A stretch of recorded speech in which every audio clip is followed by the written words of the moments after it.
आज Doubtnut app download करें। Doubtnut पर अपने सभी गणित, रसायन विज्ञान, भौतिक विज्ञान और जीव विज्ञान के डाउट्स का करो सफाया। बस प्रश्न की फोटो खींचो, एक ही प्रश्न को क्रॉप करो और तुरंत वीडियो सोल्यूशन पाओ। अभी डाउनलोड करें। नमस्कार दोस्तों, हमारा प्रश्न है लैमार्क की अर्जित लक्षणों की वंशागति की परिकल्पना को किसने निरस्त कर दिया था? मेंडल का वंशागति नियम, प्राकृतिक चयन की परिकल्पना, उत्परिवर्तनीय परिकल्पना, जनन द्रव्य की निरंतरता की परिकल्पना। तो देखिए, लैमार्क सिद्धांत को हम पहले समझ लेते हैं। लैमार्क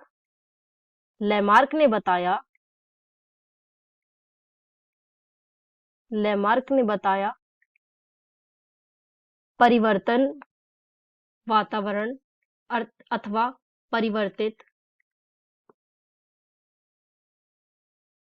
परिवर्तित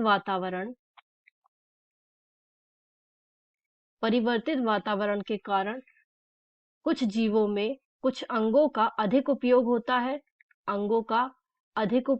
है एवं कुछ अंगों का उपयोग कम होता है, जिसके परिणाम स्वरूप अधिक उपयोग होने वाले अंगों का विकास अधिक हो जाता है, विकसित हो जाते हैं ये, एवं जिन अंगों का उपयोग कम होता है वो अल्प विकसित हो जाते हैं या उनका ह्रास हो जाता है।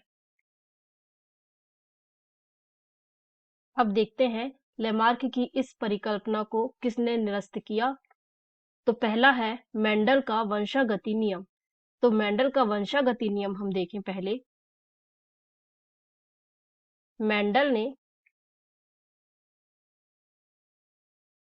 मेंडल ने अपने प्रयोग मटर के पौधे पर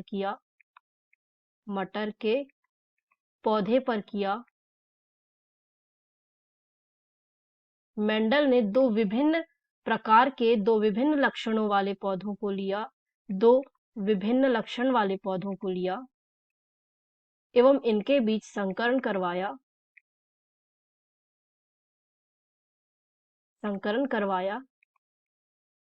इसके अनुसार देखा मेंडल ने कि कुछ पौधों में जो पहले गुण आए वे प्रभावी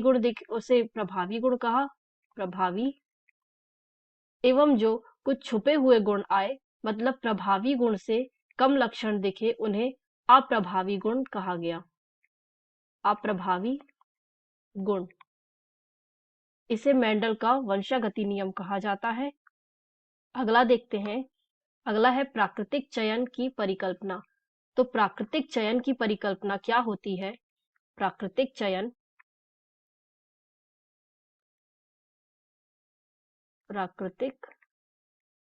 चयन इसे इस प्रकार से समझा जा सकता है। ऐसी चयन प्रक्रिया जिसमें प्रकृति स्वयं चयन करती है। इस विधि से प्रकृति में अधिकतम जीवों का विकास एवं जनन हुआ है। प्राकृतिक चयन परिकल्पना में प्रकृति का नियंत्रण होता है। इसे ही प्राकृतिक चयन सिद्धांत कहा जाता है। अगला देखते हैं हम। अगला है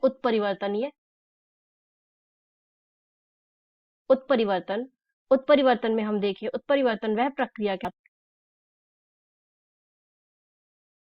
उत्परिवर्तन वे प्रक्रिया किसी भी कोशिका के केंद्रक में क्रोमोसोम पाए जाते हैं।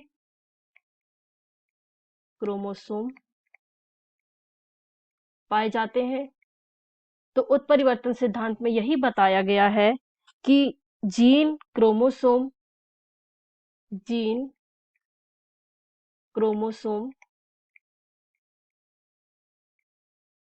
की संरचना एवं संख्या में जो परिवर्तन आता है वह पीढ़ी दर पीढ़ी आगे बढ़ा दिया जाता है। अर्थात संतति कोशिका में भी यह परिवर्तन देखने को मिलता है, पीढ़ी दर पीढ़ी आगे बढ़ता है। ये संतति कोशिका में भी देखने को मिलता है, यही उत्परिवर्तन सिद्धांत कहलाता है। अगला देखें, जनन द्रव